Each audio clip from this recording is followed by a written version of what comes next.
सामान रखने के काम आ जाएगी। चंदन जैसे ही उस टोकरी को हाथ लगाता है, गुफा में से एक आवाज आती है। रुक जाओ, इसे छूने की कोशिश मत करो। यह आवाज सुनकर चंदन एकदम पीछे हट जाता है। तभी गुफा में एक जिन प्रकट हो जाता है और वह रामू से कहता है, कौन हो तुम और मेरी गुफा में क्या कर रहे हो? मुझे माफ करना, कुछ भैंसों का झुंड मेरे पीछे पड़ गया था और उनसे बचने के लिए मैं इस गुफा में आकर छिप गया और फिर मेरी नजर इस टोकरी पर गई।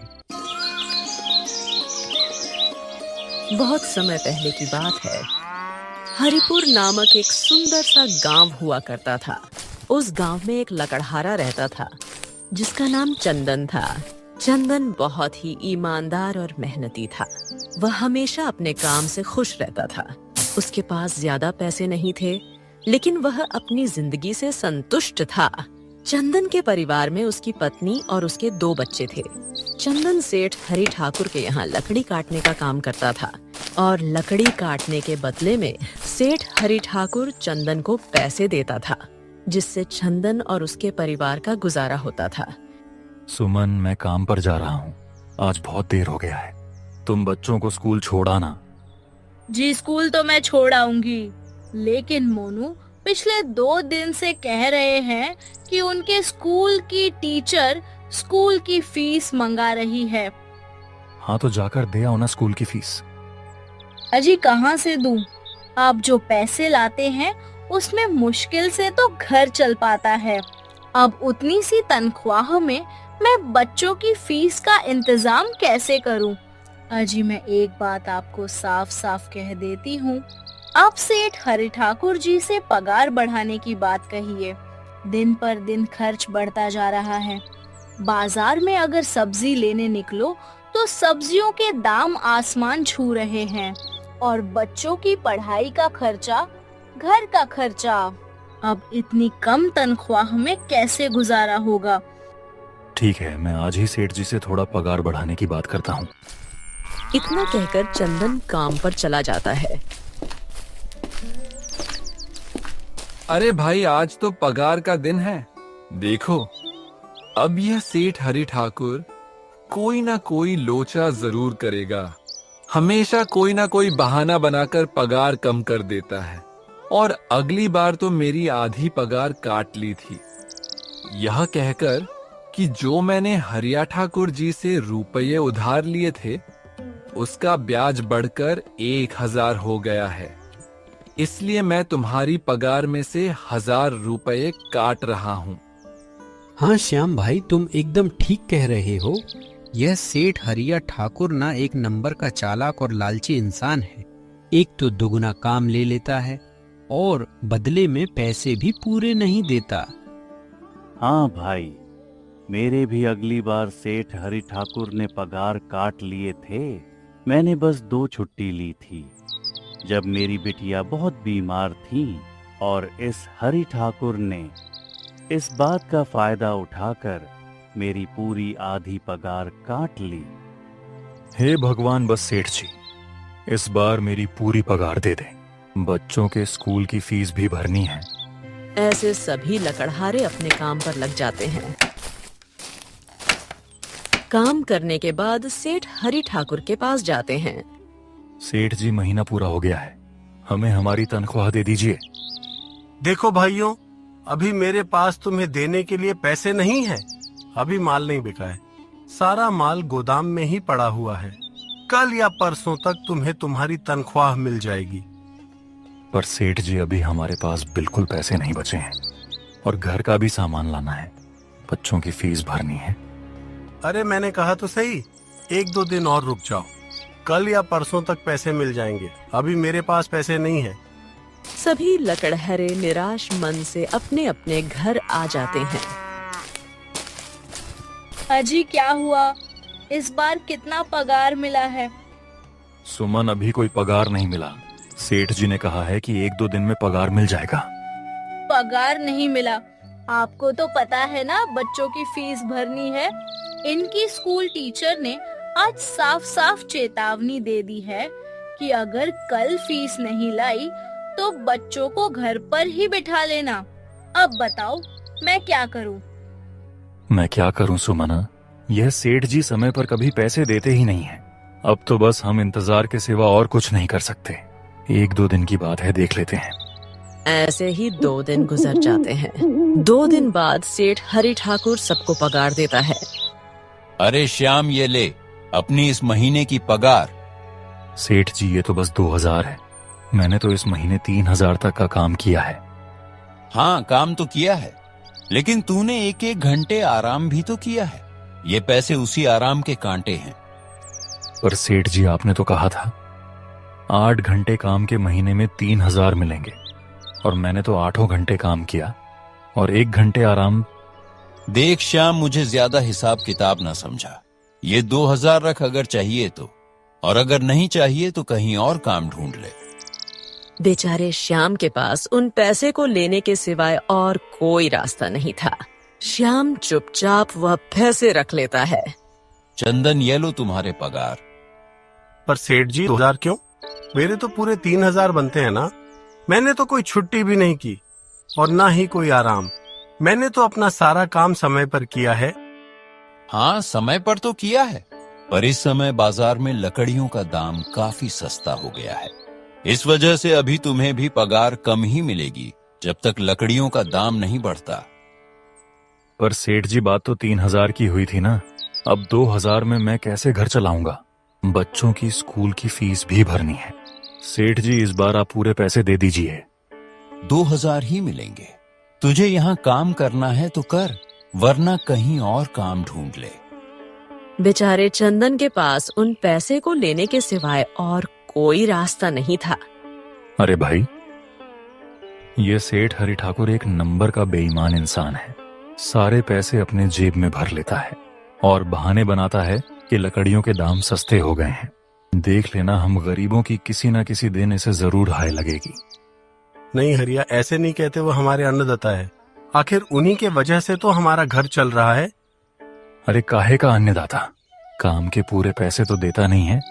पूरे महीने मेहनत करके भी क्या मिलते हैं, बस ये 2000। इसमें घर खर्च कैसे चलाएं?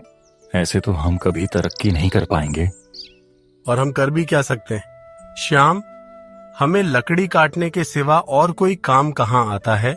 और कोई काम खोलना भी चाहे तो उसके लिए हमारे पास इतने पैसे कहाँ हैं? अब जो भी हो, हमारा तो बस ये सेठ हरि ठाकुर ही सहारा है। कुछ देर बातें करने के बाद अपने घर की ओर निकल पड़ते हैं। जी आ गए आप। कितनी पगार मिला है? सुमन, इस बार सेठ जी ने बस 2000 ही दिए हैं। बस 2000? इतने में कैसे घर चलाएंगे? बच्चों की फीस में ही हज निकल जाएंगे, फिर 1500 में क्या क्या करेंगे? अब मैं क्या कहूँ सुमन, अब तुम्हें इसी में ही गुजारा करना होगा। तुम सबसे पहले बच्चों की फीस भर देना, इसके बाद बाकी का मैं देखता हूँ। अजी, आप क्या देख लोगे? सेठ जी से पूरे पैसे तो मांगे नहीं गए आपसे। नहीं सुमन, मैंने सेठ जी से पैसों के लिए कहा था, पर सेठ जी ने साफ इनकार कर दिया और कहा, यह लेना है तो लो, वरना कहीं और काम ढूंढ सकते हो। मैं सोच रहा हूं कि लकड़ी काटने के बाद में कहीं और भी काम ढूंढ लूं। सेठ जी के यहां से काम करने के बाद मैं दूसरी जगह पर काम किया करूंगा, इससे कुछ ज्यादा आमदनी हो जाएगी। आज ही मैं सेठ जी के यहाँ पर काम करने के बाद और भी जगह काम ढूंढने जाऊंगा। इतना कहकर चंदन काम पर निकल जाता है और जैसा कि चंदन ने कहा था, वह हरि ठाकुर के यहाँ काम करने के बाद काम की तलाश में निकल जाता है। चंदन पूरे गांव में काम ढूंढता है, दुकानों दुकानों पर जाकर लोगों से काम मांगता है, मगर हर जगह रामू को केवल निराशा ही हाथ लगती है। अंत में थक हार कर चंदन वापस जाने लगता है। तभी वह देखता है कि अचानक बहुत सारे भैंसों का झुंड उसकी तरफ दौड़े आ रहा है। यह देखकर रामू बहुत डर जाता है। वह इधर उधर देखता है तो उसे एक गुफा दिखती है और वह गुफा में जाकर छुप जाता है। जब भैंसों का झुंड वहां से निकल जाता है, तब चंदन की जान में जान आती है। हे भगवान, आज तो बाल बाल बच गया मैं, वरना आज तो मैं इन भैंसों के पैरों तलों तो कुचला ही जाता। पर ये मैं कहाँ आ गया? चंदन यह सब सोच ही रहा था कि तभी उसकी नजर गुफा में रखी एक टोकरी पड़ जाती है। चंदन उस टोकरी के पास जाता है। यह कैसी गुफा है? यह कैसी टोकरी यहाँ पड़ी है? इसे मैं घर ले जाता हूँ, सामान रखने के काम आ जाएगी। चंदन जैसे ही उस टोकरी को हाथ लगाता है, गुफा में से एक आवाज आती है। रुक जाओ, इसे छूने की कोशिश मत करो। यह आवाज सुनकर चंदन एकदम पीछे हट जाता है। तभी गुफा में एक जिन प्रकट हो जाता है और वह रामू से कहता है, कौन हो तुम और मेरी गुफा में क्या कर रहे हो? मुझे माफ करना, आप जो भी हो, कुछ भैंसों का झुंड मेरे पीछे पड़ गया था और उनसे बचने के लिए मैं इस गुफा में आकर छिप गया और फिर मेरी नजर इस टोकरी पर गई। माफ कीजिए, मुझे लगा यहां कोई नहीं है, तो यह टोकरी किसी की नहीं होगी, इसीलिए मैंने इसे छुआ।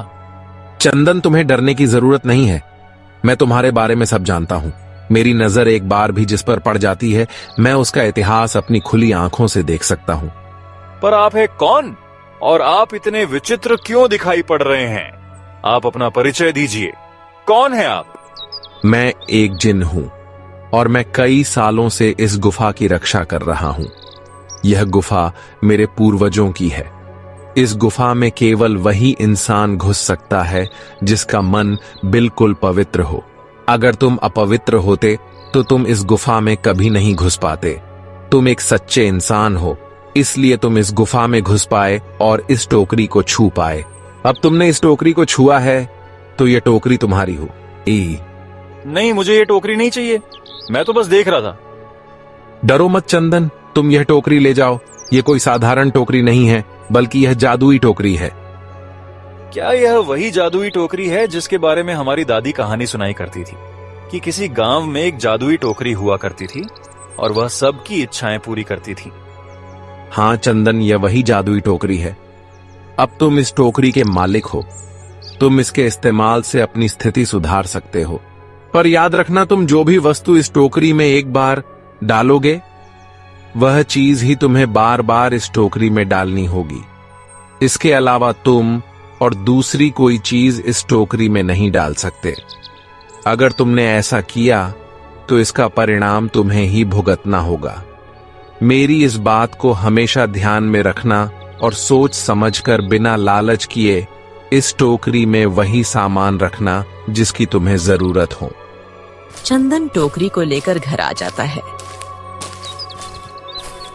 सुमन, ये देखो, ये मैं क्या लेकर आया हूँ, कासेट डोल है। क्या लाए हो आप? बस यह एक टोकरी। सबसे पहले ये बताइए, आप तो काम की तलाश में गए थे ना, तो कोई दूसरा काम मिला कि नहीं? अरे सुमन, मेरी पूरी बात तो सुनो। ये कोई ऐसी वैसी टोकरी नहीं है, बल्कि ये एक जादुई टोकरी है। चंदन सुमन को वह सारी घटना के बारे में बताता है जो उसके साथ हुई।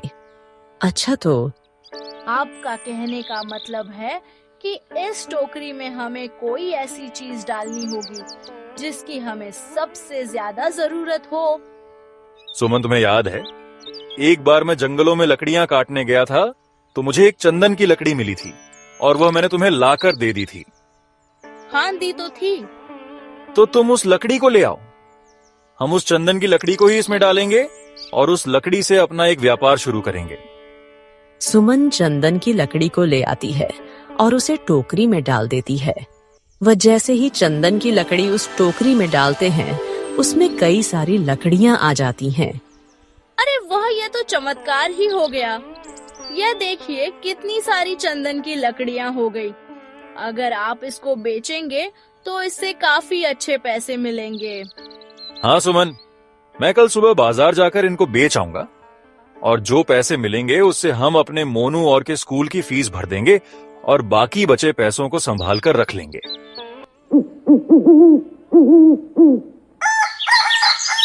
अगले दिन चंदन हरिलाल सेठ के यहाँ काम पर न जाकर चंदन की लकड़ियों को बेचने के लिए बाजार की ओर निकल पड़ता है।